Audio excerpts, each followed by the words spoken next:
ચાલો વિદ્યાર્થી ભાઈ બહેનો, આજના સેશનની આપણે શરૂઆત કરીએ.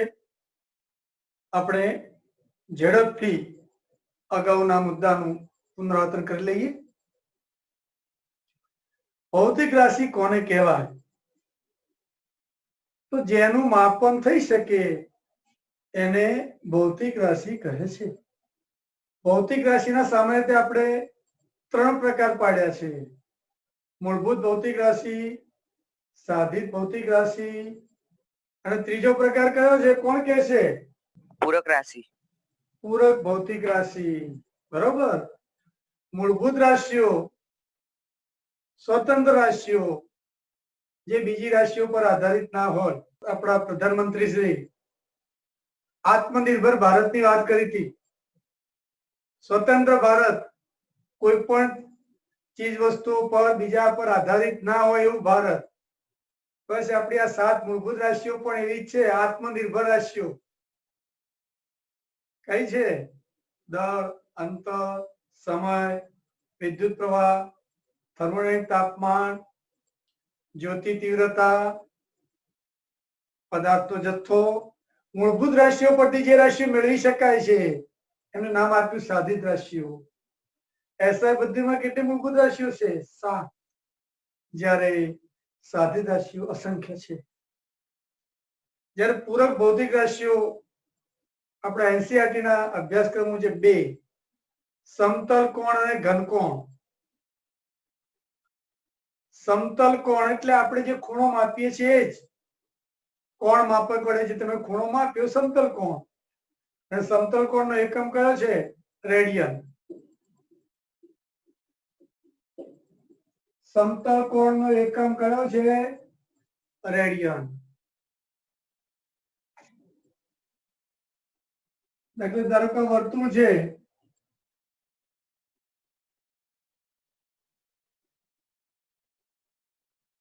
આ એનું કેન્દ્ર છે. ધારો કે એની ત્રિજ્યા r છે, આ ચાપ છે. વર્તુળની ચાપની લંબાઈ ધારો કે l, આ ખૂણો થીટા, એ લંબાઈની ચાપ વડે વર્તુળના કેન્દ્ર આગળ આપેલો ખૂણો થીટા. તો જો ખૂણો રેડિયનમાં હોય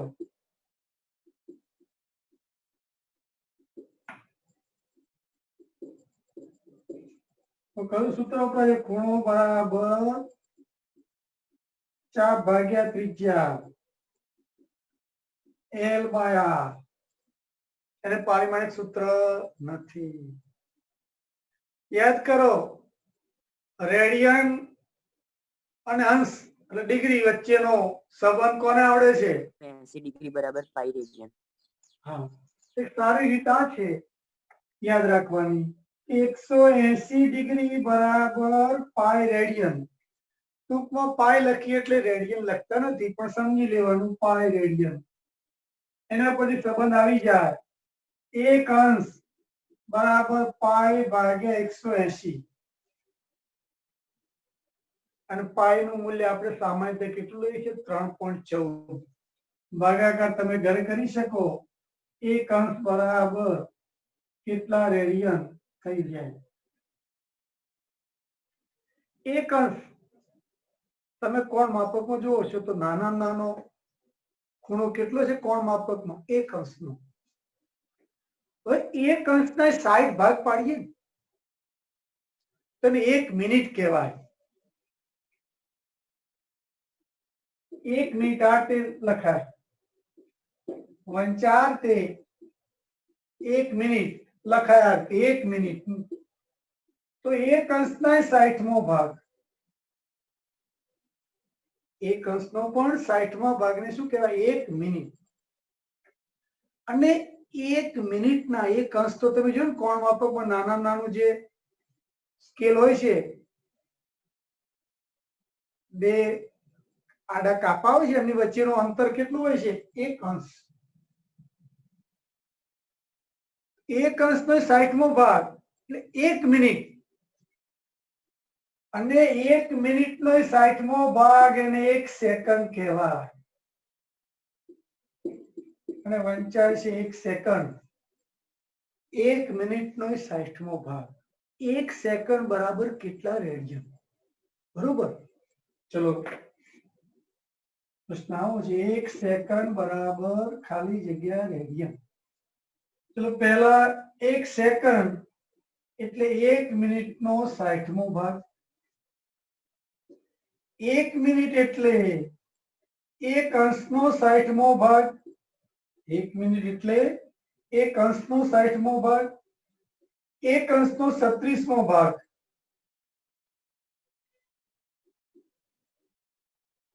પરંતુ 1 અંશ એટલે કેટલા રેડિયન? આ સંબંધ લખીએ, 3.14 180 1 અંશનું મૂલ્ય ભાગ્યા 3600 તો ખરા, 4.85 ગુણ્યા 10⁻6 રેડિયન. ક્યારે આ મૂલ્ય યાદ રાખવાથી જવાબમાં ઝડપ આવી શકે. તો 1 સેકન્ડ બહુ નાનો ખૂણો વિચારો તમે. કોણ માપક વડે નાનામાં નાનો ખૂણો કેટલો માપી શકાય? 1 અંશ. 1 અંશનો 36મો ભાગ, અતિ સૂક્ષ્મ, એ 1 સેકન્ડ. અને 1 સેકન્ડ બરાબર આશરે 4.85 ગુણ્યા 10⁻6 રેડિયન.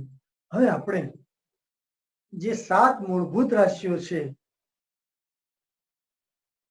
એમાંથી આજે આપણે લંબાઈનું માપનનો અભ્યાસ કરીશું.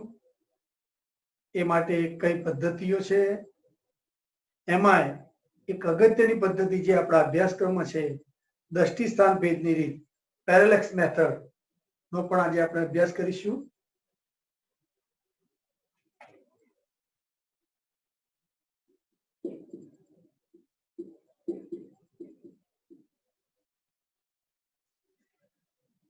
લંબાઈનું માપન કરવાની મુખ્યત્વે 2 રીતો છે. એક ડાયરેક્ટ મેથડ.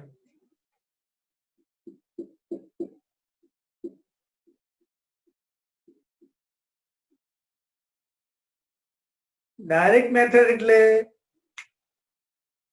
ધારો કે મારે પેનની લંબાઈ માપી છે, તો એના આ છેડેથી બીજા છેડે જઈ અને મીટર પટ્ટી વડે હું માપન કરું તો ડાયરેક્ટ મેથડ થઈ. મારા રૂમની લંબાઈ માપી છે તો આ છેડે રૂમના આ છેડેથી બીજા છેડે જઈ શકું છું. કોઈ પણ લંબાઈનું માપન કરવું હોય તો એ વસ્તુના બંને છેડે જઈ અને આપણે માપન કરી શકીએ. એ મેથડને ડાયરેક્ટ મેથડ કહે છે. મારા ઘરના વરંડાનું માપન કરવું હોય તો એના એક છેડે બીજા છેડે હું જઈ શકું છું, તો ડાયરેક્ટ મેથડ. તો ડાયરેક્ટ મેથડ માટે કોનો ઉપયોગ થાય છે? તો મીટર પટ્ટીનો. યાદ કરો, મીટર પટ્ટીનો સૌથી નાનામાં નાનો આંકનું મૂલ્ય શું હોય છે? 0.1 સેમી. 0.1 સેમી એટલે 1 મિલીમીટર. બરોબર. જો તમે 1 સેમી ને 10 નાના નાના વિભાગ કરેલા હોય છે, એટલે મીટર પટ્ટી વડે 1 મિલીમીટરનું માપ ચોકસાઈપૂર્વક માપી શકાય. ઓછામાં ઓછું, વધારે તો માપી શકાય. તો સાધન વડે ચોકસાઈપૂર્વક માપી શકાતા નાનામાં નાના માપને એ સાધનનું લઘુત્તમ માપ કહે છે.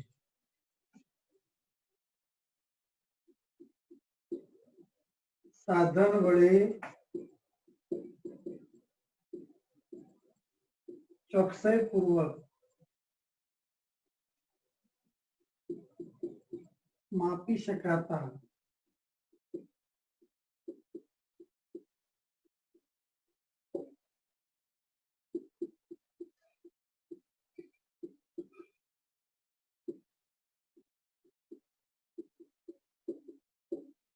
List count.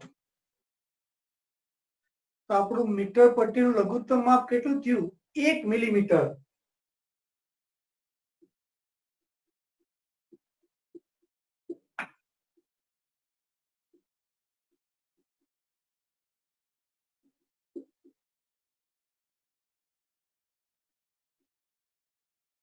1 મિલીમીટર. હા, સેમી લખવું હોય તો 0.1 સેમી અને મીટરમાં લખવું હોય તો 0.001 સેમી.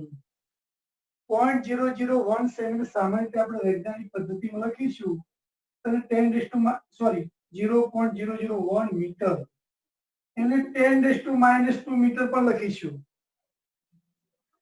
વધુ કેટલું અંતર માપી શકાય? તો મીટર પટ્ટી લાંબી હોય તો વધારે અંતર માપી શકાય. તમે વ્યાયામના તીરમાં લાંબો કૂદકો મારો તો સાહેબ મીટર પટ્ટી વડે માપે છે કે તમે આટલી લંબાઈનો લાંબો કૂદકો માર્યો. પણ 1 મિલીમીટર કરતા નાનું અંતર માપવું હોય તો એક સાધન છે જે આપણે પાછળથી અભ્યાસ કરીશું. પ્રેક્ટિકલમાં તમારે આવશે વર્નિયર કેલિપર્સ. એક મીટર પટ્ટી, બીજું સાધન છે વર્નિયર કેલિપર્સ.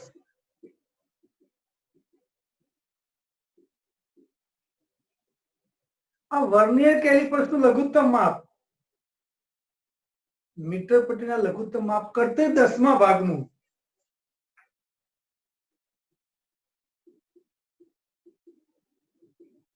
.1 મિલીમીટર.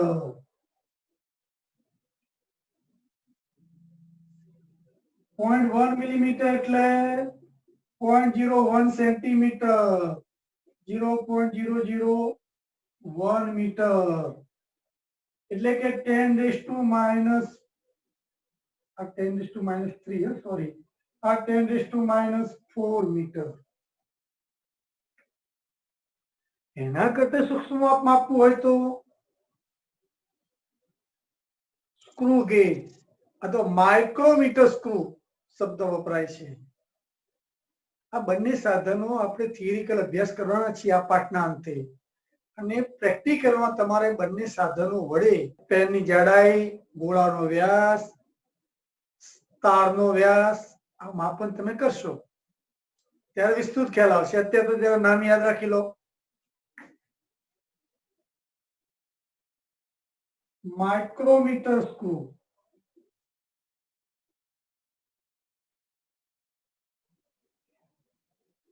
એનું લઘુત્તમ માપ વર્નિયર કેલિપર્સ કરતા પણ 10મા ભાગનું 0.01 મિલીમીટર 10⁻⁵ મીટર. આટલું ચોકસાઈપૂર્વક માપ આપી શકાય.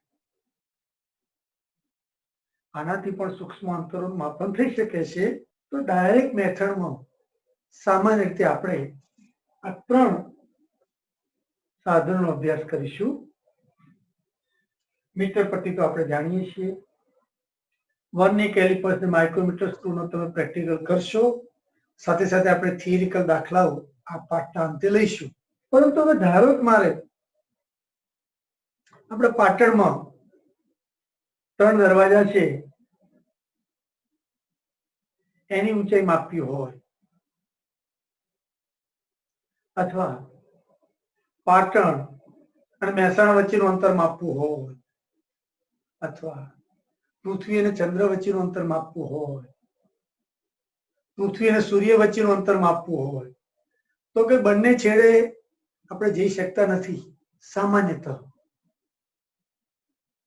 તો એ માટે લંબાઈનું માપન કરવા માટે કેટલીક ઇનડાયરેક્ટ મેથડનો ઉપયોગ થાય છે.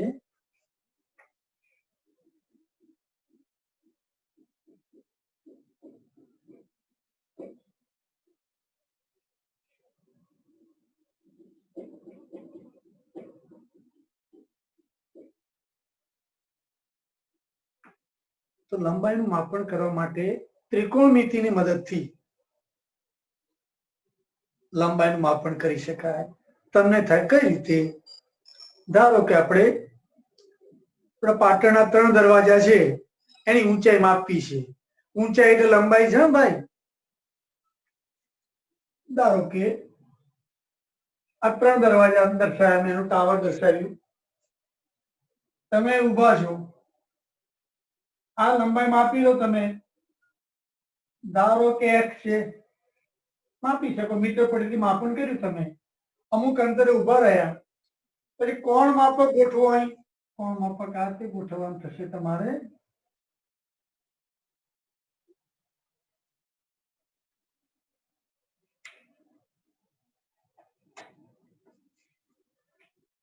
ધારો કે કોણ માપક તમે ગોઠવ્યું.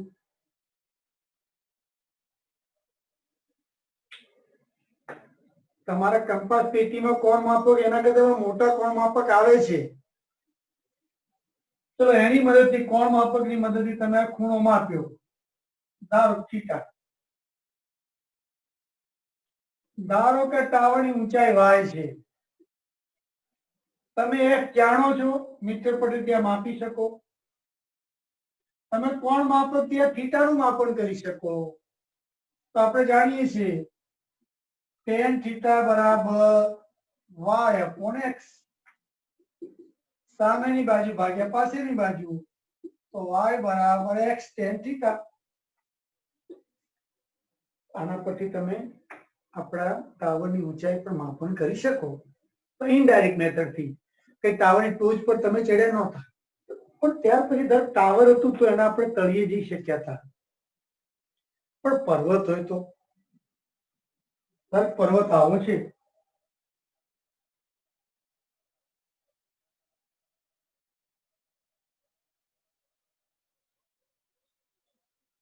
આવો પર્વત છે તો એની ઊંચાઈ કેવી માપી? અહીં તો ટાવરના તળિયા સુધી તમે પહોંચી અને માપન કર્યું, અહીં તો તમે જઈ શકવાના નહીં.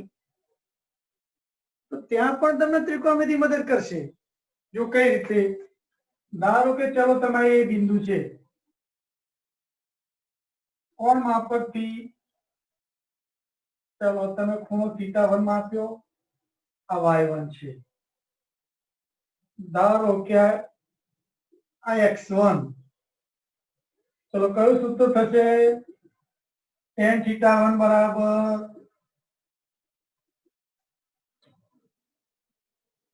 સામેની બાજુ ભાગ્યા પાછળની બાજુ y upon x1. ત્યાર પછી અહીંથી તમે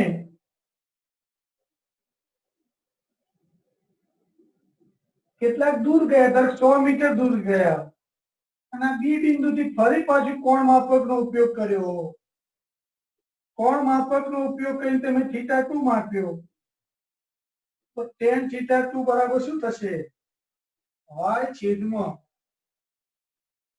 x1 વત્તા x2. કોનો લોપ કરવાનો? x1 નો. x2 તો તમે જાણો જ છો, અહીંથી માપન કર્યું. x1 ની કિંમત કઈ મૂકી દેશો? જો સાદું આપી દઈએ, x1 વત્તા x2 બરાબર y ભાગ્યા tan θ2. x1 ની કિંમત મૂકો, y tan θ1 વત્તા x2 બરાબર y tan θ2. θ1 તમે જાણો છો તો આ કોણ માપકથી શોધ્યો. θ2 તમે જાણો છો, આ કોણ માપકથી શોધ્યો. આ અંતર તો તમે માપી શકો. 100 મીટર મેં કહ્યું તો હમણાં. આ બધી રાશિઓ જાણીતી છે. y તમને મળી જાય. અને પરાવર્તન ની રીત કહીશું. પડઘામાં શું થાય? માની લો તમે દૂર કોઈ મોટી વસ્તુ છે, અહીં તમે ઊભા છો, બૂમ પાડશો અને તમારી બૂમ શક્તિશાળી હોય તો ધ્વનિ અહીં જશે આ દિશામાં. ધારો કે આ અંતર ડી છે, મારે ડી નું માપન કરવું છે. અહીંથી તમે ધ્વનિ મોકલ્યો અને સ્ટોપવોચ ચાલુ કરી. ધ્વનિ જશે અહીંથી અહીં સુધી જશે. ધ્વનિ આ દૂરની વસ્તુ વડે શું પામશે? પરાવર્તન. અને પાછો ધ્વનિ પાછો આવશે તમારી પાસે. તો તમારે શું કરવાનું? જઈ અને પાછો ધ્વનિ આવે એટલે પડઘો પડે કે બંને વચ્ચેનો સમય માપી લેવાનો. બરોબર? ધારો કે સમય મળ્યો ટી. આ માટે લાગતો સમય કેટલો? ટી. હવે આપણે જાણીએ છીએ ધ્વનિનો વેગ બરાબર અંતર ભાગ્યા સમય. ચલો વેગ v. અંતર જો બે વાર કાપ્યું ધ્વનિ, અહીંથી મોકલ્યો ધ્વનિ અને જઈને પાછો આવ્યો, એ સમય તમે માપ્યો. કુલ અંતર કેટલું કાપ્યું? અહીંથી અહીં ગયો ડી અને અહીંથી અહીં આવ્યો ડી ભાગ્યા સમય ટી. ચલો ડી ને કરતા બનાવતો વીટી ભાગ્યા ડી. તો જો વી એટલે ધ્વનિનો વેગ. હવામાં ધ્વનિનો વેગ લગભગ 340 મીટર પ્રતિ સેકન્ડ છે, એટલે આપણે વેગ જાણીએ છીએ. સમયનું આપણે માપન કર્યું તો આ અંતર ડી નું માપન કરી શક્યા. તો કઈ રીતનો ઉપયોગ કર્યો? પરાવર્તનનો. એમાં પણ કયા? ધ્વનિના વેગનો ઉપયોગ કર્યો, પડઘાનો ઉપયોગ કર્યો. ત્યાર પણ બીજી રીતો છે. રડાર. પરાવર્તન રીતમાં એક પડઘો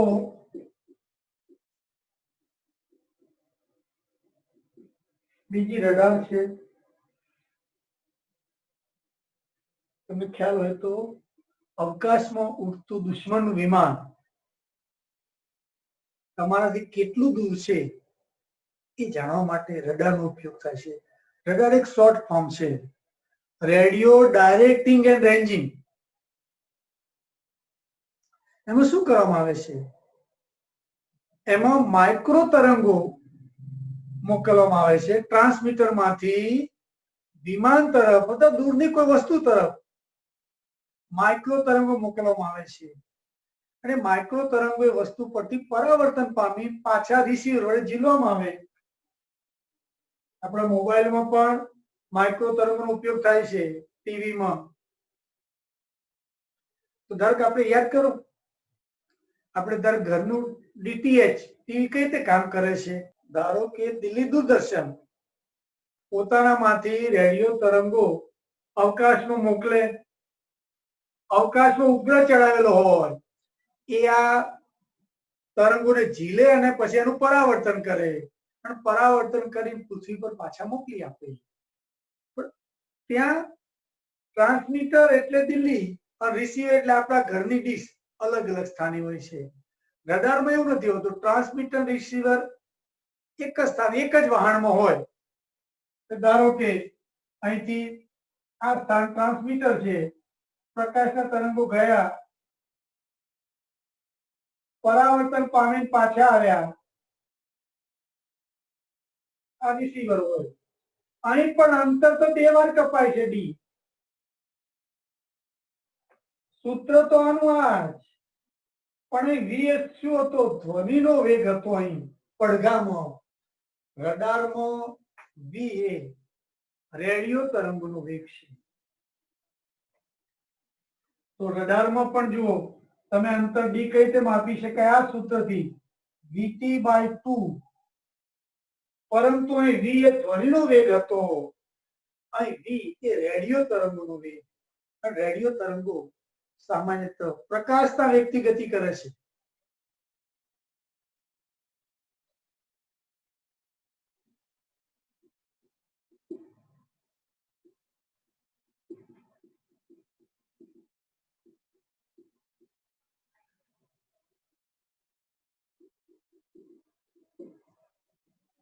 ત્યાર પછી ત્રીજી ઇનડાયરેક્ટ મેથડ એટલે સોનાર. દરિયાની ઊંડાઈ માપવી હોય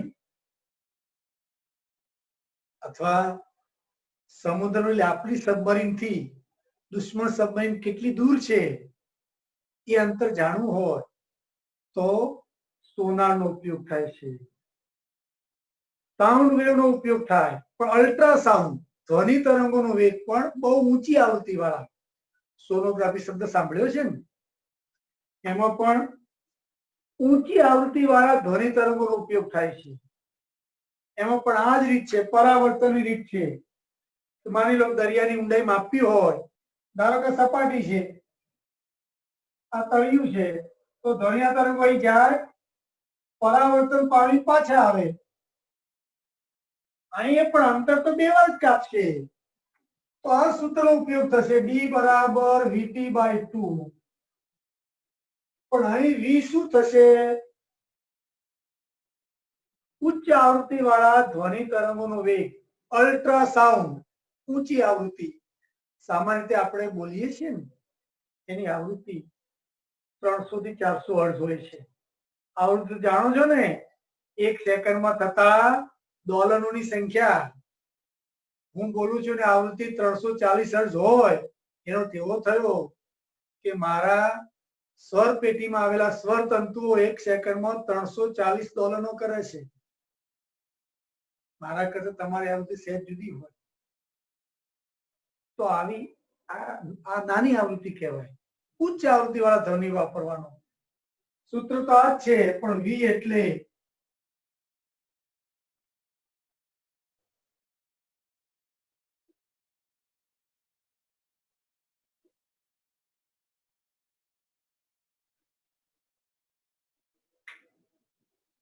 લેસર પણ એક ટેકનિક છે. લેસર, રડાર, સોનાર એ શોર્ટ ફોર્મ છે બધા. લેસર નું પૂરું નામ જરૂર નથી તમારે જાણવું. Light amplification by stimulated emission of radiation. બહુ લાંબુ નામ છે અને બધાના પહેલા અક્ષરો બનીને લેસર બન્યું છે. તો લેસરનો પ્રકાશ પણ આપાત તમે કરો.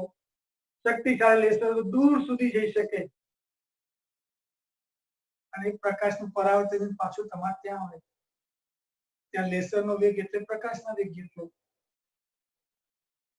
તો આ પણ પરાવર્તનની રીતનો ઉપયોગ કર્યો. ધારો કે પૃથ્વી પરથી મંગળ ગ્રહનું અંતર શોધવું હોય, શનિ ગ્રહનું અંતર શોધવું હોય તો આ પરાવર્તન રીતો કામમાં આવતી નથી. તે માટે એક રીત જે આપણા અભ્યાસક્રમમાં છે જેને દ્રષ્ટિ સ્થાન ભેદની રીત કહે છે, જેનો આપણે આજે અભ્યાસ કરવાનો છે. પૃથ્વી છે તો પૃથ્વી પરથી આપણે ધારો કે કોઈક આ એસ બિંદુ છે, પ્રકાશનું ધારો કોઈ આ ઉદ્ગમ છે, એમાંથી કિરણો પૃથ્વી તરફ આવી રહ્યા છે. ધારો કે આ કિરણને હું S1, આ કિરણ S2, આ કિરણ S3, આ કિરણ S4, આ કિરણ S5 કહું. અત્યારે કિરણો પરસ્પર આપણને સમાંતર નથી લાગતા, પણ જેમ આ ઉદ્ગમ પૃથ્વી દૂર એમ આ ખૂણો નાનો થતો જશે. આ ઉદ્ગમ અહીં આવશે તો આ બંને બિંદુ વચ્ચે રચેલો ખૂણો નાનો થશે. હજુ દૂર જશે તો આ ખૂણો નાનો થશે. ધારો કે ઉદ્ગમ S ચંદ્ર છે એ સ્થાને મૂકવામાં આવે તો આ કિરણો લગભગ સમાંતર ગણી શકાય. અને કોઈ દૂરનો તારો હોય તો એમાંથી પૃથ્વી પર આવતા કિરણો પરસ્પર સમાંતર લઈ શકાય. દૂરના તારામાંથી આવતા પ્રકાશના કિરણો કોઈ વિચાર.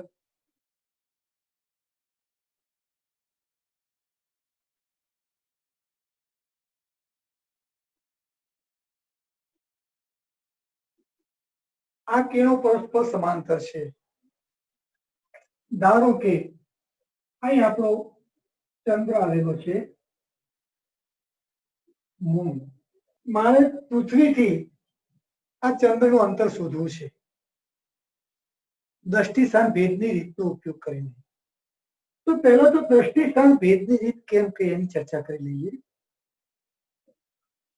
વિદ્યાર્થી ભાઈ બહેનો, મારી સામે કેમેરો છે, કેમેરો લેન્સ છે, એની સામે એક્ઝેક્ટ મેં આંગળી રાખી છે. અત્યારે કેમેરો લેન્સ થોડો ઢંકાઈ જાય છે, થોડો ખુલ્લો રહેશે. હવે આ જ આંગળીને હું આંખ બંધ કરીને જોઈશ તો મારી આંગળી આ બાજુ ખસેડી દેખાય છે. પણ આ તે જ આંગળીને જો આ બાજુ આંખ રાખી બંધ કરી જોઈશ તો હવે આંગળી આ તરફ ખસેડી દેખાય છે. ટૂંકમાં આવું બને છે. ધારો કે આપણી આંખ છે,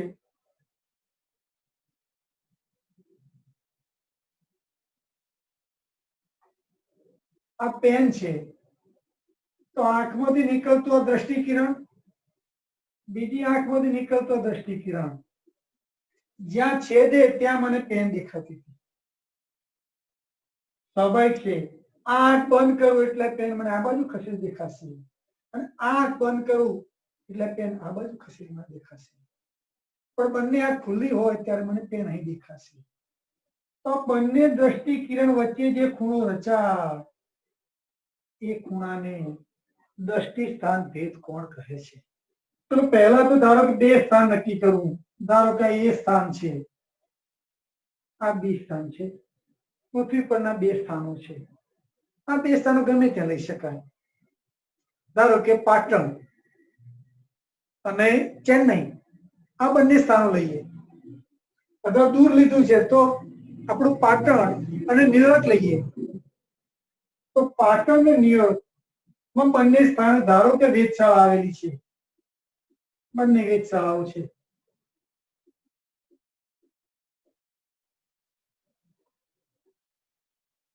બંને સ્થાનોથી તારાને જોઈશું તો એનાથી કિરણો આપણને સમાંતર લાગશે હવે આ સ્થાનેથી મૂળનું અવલોકન કરવામાં આવે તો દ્રષ્ટિ કિરણ થશે ટેલિસ્કોપ દ્વારા અવલોકન કરું છું આ દ્રષ્ટિ કિરણ થયું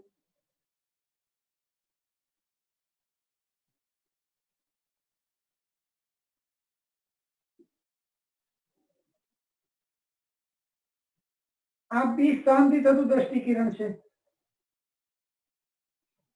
તો આ ખૂણો શું કહેવાય પૃથ્વીના બે સ્થાનોથી ચંદ્રનો દ્રષ્ટિ સ્થાન ભેદ કોણ કહેવાય આ ખૂણો કઈ રીતે શોધો તમે જોઈ શકો તો ધારો કે આ ખૂણો માપી શકું θ1 તો આ ખૂણો પણ મને મળશે θ1 યુગ્મ કોણ એ જ પ્રમાણે આ ખૂણાનું માપન કરી શકું θ2 તો આ ખૂણો મળશે મને θ2 તો θ1 અને θ2 નો સરવાળો કરું તો મને શું મળશે θ તો θ બરાબર શું થશે θ1 વત્તા θ2 તો θ શું છે દ્રષ્ટિ સ્થાન ભેદ કોણ એ અને બી બિંદુ વચ્ચેના અંતરને બેસિસ કહેવાય છે એટલા માટે બી સંજ્ઞા વડે દર્શાવાય છે એ અને બી સ્થાનો વચ્ચેનું અંતર જેને હું બેસિસ કહીશ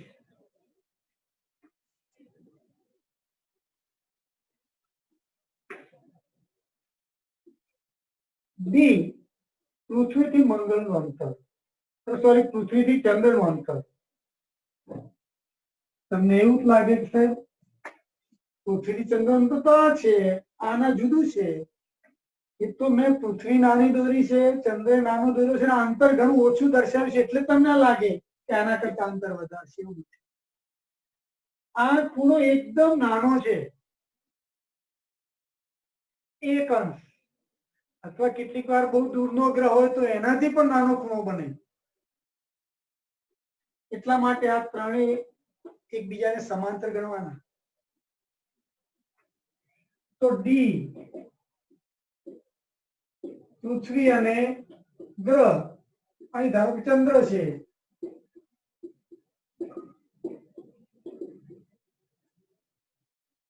હમણાં જ આપણે જોઈ ગયા કે ખૂણો રેડિયનમાં હોય તો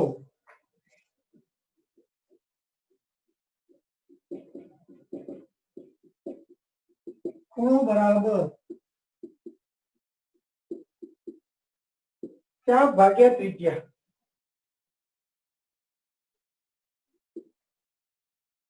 ચાપ ને હું બી લઉં છું તમે કહો ચાપ તો વક્ર હોય તો શું એક છે તો ધ્યાન રાખો માની લો કે વર્તુળ છે આપણું આ ચાપ એલ આ એ ના બી અને આ અંતર બી કહેવાય આ રીતે તો સૌથી આના કરતા ચાપ મોટી છે પરંતુ જેમ આ ખૂણો નાનો થતો જાય એમ ચાપ અને બી વચ્ચેનું અંતર ઘટતું જશે જો ધારો કે ખૂણો એકદમ નાનો તો ચાપ અને બંને બિંદુ વચ્ચેનું અંતર લગભગ સરખું થશે અહીં પણ તમે આવી કલ્પના કરો કે મંગળ સોરી અહીં એવી કલ્પના કરો કે ચંદ્રને કેન્દ્ર તરીકે લઈ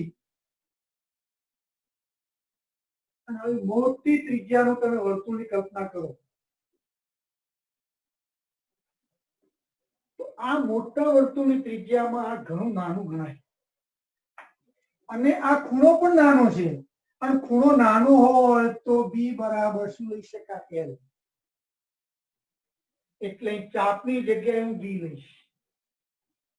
ખૂણો બરાબર ચાપ બી ભાગ્યા ત્રિજ્યા ડી. ચલો ડી ને કરતા બનાવતો ડી બાય થીટા. ચલો બી પૃથ્વી પરના બે સ્થાનો વચ્ચેનું અંતર શોધી શકાય. થીટા મેં તમે સમજાવ્યું કે થીટા અને થીટા ટુ શોધીને એનો સરવાળો કરી શકાય. થીટા મળે તેના પરથી ડી આપણને મળે. સામાન્ય રીતે બી ઘણું મોટું હોય છે અને બી ઘણું નાનું હોય છે. બી લેસ ધેન ડી હોય એટલે કે બી બાય ડી લેસ ધેન 1 એક કરતા ઘણું નાનું હોય છે. એટલે આ ખૂણો પણ ઘણો નાનો હોય છે. હવે જો અંતર ડી ખૂબ વધારે હોય તો ખૂણો નાનો બને. ખૂણો 1 સેકન્ડ કરતા નાનો બને તો માપન કરવામાં મુશ્કેલી રહેશે. તો શું કરવું? ચલો ડી બદલી શકીએ તો ના. ધારો કે પૃથ્વીથી શનિ તો ડી તો ચોક્કસ છે. તો ડી વધે એમ ડી વધારીએ તો ડી વધારવા માટે શું કરવું? પૃથ્વીના વધુ દૂરના સ્થાનો લેવા. તો પૃથ્વીના વ્યાસ પરના તે બિંદુ લઉં તો ધારો કે એ બી હતા એવા સી અને ડી લઉં તો સ્વાભાવિક કે બેઝિસ વચ્ચે એટલે ખૂણો થોડો મોટો થશે. થોડો એટલે કે ખાસ ફેરફાર થતો નથી પણ માપનમાં સરળતા રહે. ચોકસાઈ થોડી માપનની વધે. એટલા માટે સામાન્ય રીતે એન બી ની જગ્યાએ આમ તો એન બી એટલે પૃથ્વીના કોઈ પણ બે સ્થાનો લઈ શકાય પરંતુ વ્યવહારમાં પૃથ્વીના વ્યાસાંત બિંદુ લેવામાં આવે છે. વ્યાસાંત એટલે પૃથ્વીના વ્યાસના અંતે આવેલા બિંદુ સી ડી જેવા લેવામાં આવે છે. બાકી કઈ સી ડી લેવા જરૂરી નથી. એટલે નોંધ કરી લઉં છું. એ પૃથ્વી પરના બે સ્થાનો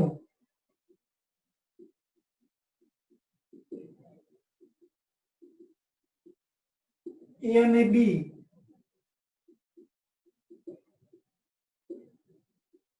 વ્યાસાંત બિંદુઓ હોવા જરૂરી નથી. હોય અને ના પણ હોય. વિદ્યાર્થી આમ તો દાખલા ગણવાનું એક સિમ્પલ સૂત્ર જ છે. ખૂણો બરાબર ચાપ ભાગ્યા ત્રિજ્યા. આ ભાગ દૂર કરવો. એક સિમ્પલ સૂત્ર મળી જાય છે આપણને. ખૂણો રેડિયનમાં હોવો જોઈએ. ડી એટલે પૃથ્વીના બે સ્થાનો વચ્ચેનું અંતર. ડી એટલે પૃથ્વીથી કોઈ ગ્રહનું કે તારાનું અંતર. હવે વિદ્યાર્થી ભાઈ બહેનો આપણે ડી અંતર માપ્યા બાદ હવે વિદ્યાર્થી ભાઈ બહેનો આપણે પૃથ્વીથી ગ્રહનું અંતર માપવાનું શીખી ગયા.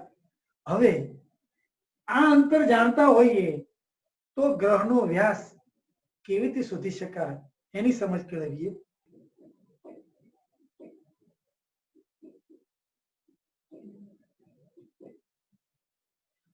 ધારો કે કોઈ આ ગ્રહ છે.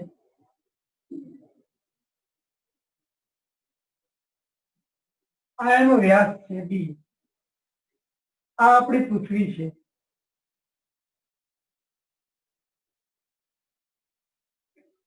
પૃથ્વીના કોઈ એક સ્થાન પરથી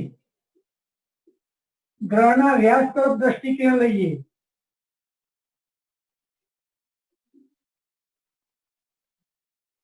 આ દ્રષ્ટિકોણ તો આ ખૂણો શું કહેવાય? ગ્રહના વ્યાસ વડે પૃથ્વીના કોઈ એક સ્થાન આગળ આંતરેલો ખૂણો. જેને ગ્રહનો કોણીય વ્યાસ કહે છે.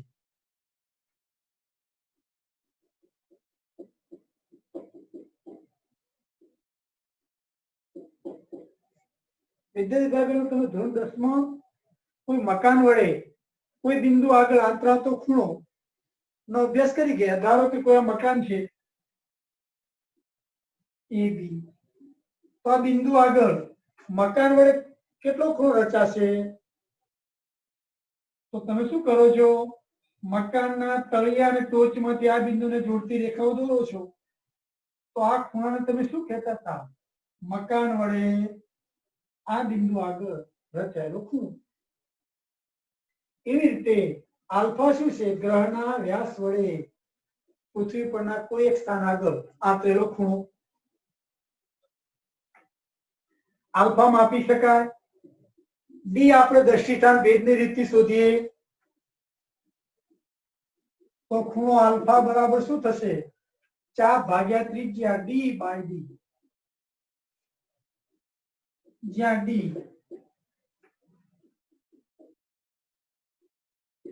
પૃથ્વી અને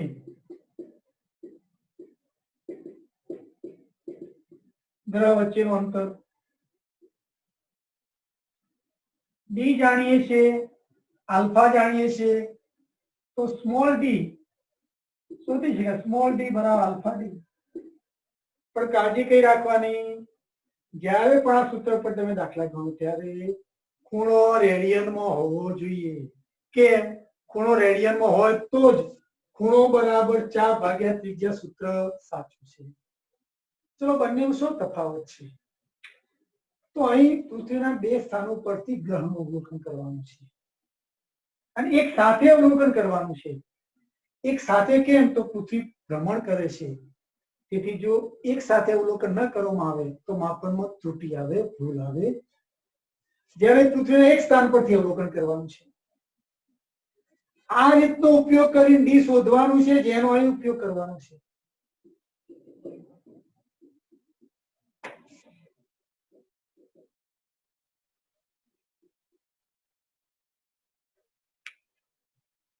ચલો વિદ્યાર્થી ભાઈ બહેનો, હવે આ બંને સૂત્રો પર NCERT ના દાખલા ગણીએ. પહેલા સેકન્ડ, મિનિટ અને રેડિયન વચ્ચેનો સંબંધ મેળવી લઈએ. તો ચલો આપણે જાણીએ છીએ કે તમને યાદ 180 અંશ બરાબર પાઈ રેડિયન.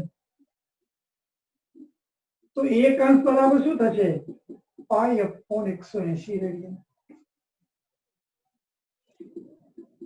બીજું, 1 અંશનો 60મો ભાગ કોણ માપકમાં 1 અંશનું માપ હોય છે, એના 60મો ભાગને 1 મિનિટ કહે છે. 1 મિનિટ, 1 અંશ બરાબર 60 મિનિટ. તેથી 1 મિનિટ બરાબર 1 અંશ ભાગ્યા 60. અને 60 મિનિટ કે મિનિટની સંજ્ઞા છે. મિનિટનો 60મો ભાગ સેકન્ડ કહેવાય. તેથી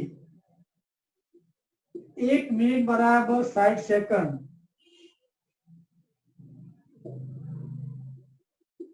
ચલો આપણે 1 સેકન્ડ બરાબર કેટલા રેડિયન થાય એ સંબંધ મેળવીએ.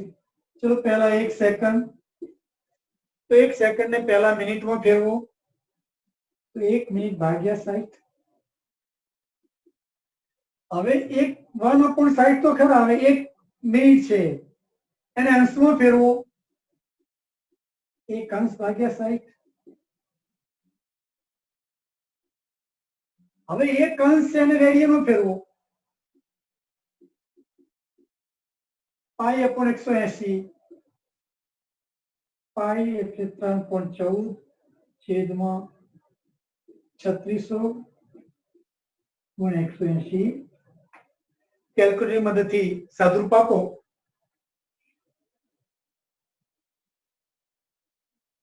કેટલો જવાબ આવશે? 4.85 ગુણ્યા 10⁻6 રેડિયન. વિદ્યાર્થી ભાઈ બહેનો, આ 1 સેકન્ડ બરાબર મૂલ્ય યાદ રાખો તો ક્યારેક ગણતરીમાં સરળતા રહે. 1 સેકન્ડ બરાબર 4.85 ગુણ્યા 10⁻6 રેડિયન. સેકન્ડ ખૂણો ઘણો નાનો છે, હવે ધારો કે તમને એમ પૂછે કે ભાઈ 1 અંશ અને 48 મિનિટ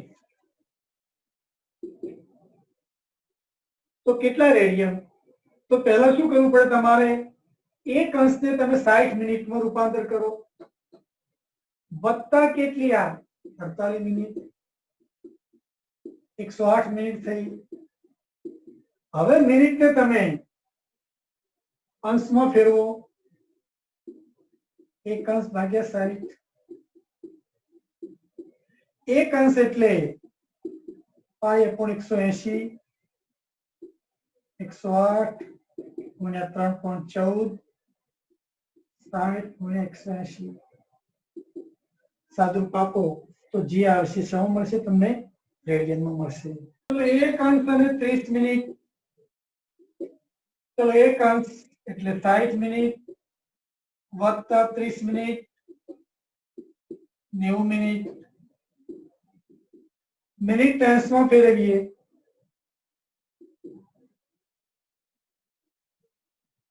1/60.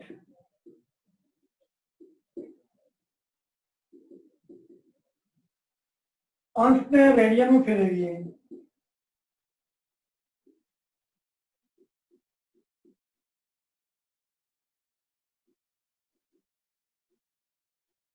કેલ્ક્યુલેટર સાદુરૂપ આપો જે આવશે રેડિયન આવશે. અને ફરી કહ્યું આ સૂત્રો ક્યારે વાપરવાના? ખૂણો રેડિયનમાં હોય ત્યારે. એટલે એક્ઝામ્પલમાં તમને જો ખૂણો અંશમાં, મિનિટમાં કે સેકન્ડમાં આપ્યો હોય તો સૌપ્રથમ એને રેડિયનમાં રૂપાંતર કરવું. ચલો આપણે એનસીઈઆરટી નું ઉદાહરણ 1.3 ગણીએ.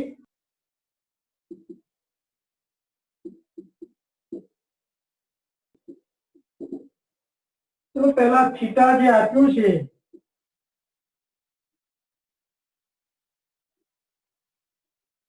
દ્રષ્ટિ સાત ભેદ કોણ આપ્યો છે? કેટલો? 1 અંશ અને 54 મિનિટ. ચલો 1 અંશ એટલે 60 મિનિટ વત્તા 54 મિનિટ 114 મિનિટ.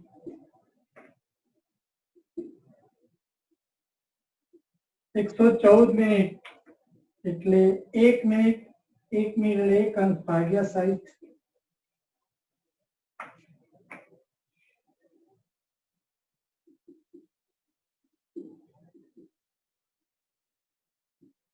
એક અંશ એટલે 5 ભાગ્યા 180.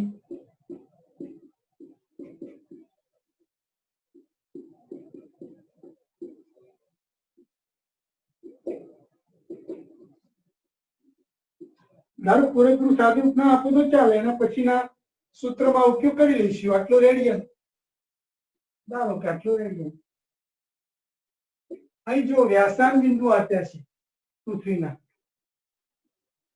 અને પૃથ્વીનો વ્યાસ આપી દીધો છે, એટલે અહીં ડી બરાબર ડી આપ્યું છે. કેટલું છે? 1.276 ગુણ્યા 10⁷ મીટર. શું શોધવાનું છે? ચંદ્ર અને પૃથ્વી વચ્ચેનું અંતર કેપિટલ ડી શોધવાનું છે. આ સૂત્ર વપરાશે. થીટા બરાબર ડી બાય ડી, ડી બરાબર ડી બાય થીટા. ચલો બી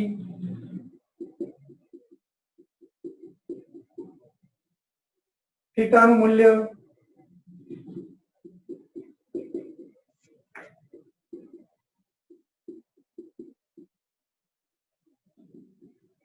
ચલો જરા કોણ કહેશે કેટલો જવાબ આવ્યો? 3.84 10⁸ મીટર. કેટલી વાર વિકલ્પમાં કિલોમીટર આપ્યું તો કિલોમીટર ફેરવવાનું. વિદ્યાર્થી ભાઈ બહેનો, આજે આપણે લંબાઈના માપનમાં ડાયરેક્ટ મેથડ અને ઇનડાયરેક્ટ મેથડની ચર્ચા કરી. ઇનડાયરેક્ટ મેથડમાં મોટા અંતરો માટેની ચર્ચા કરી છે. ઇનડાયરેક્ટ મેથડમાં નાના અંતરો માટેની ચર્ચા હવે આવતીકાલે કરીશું.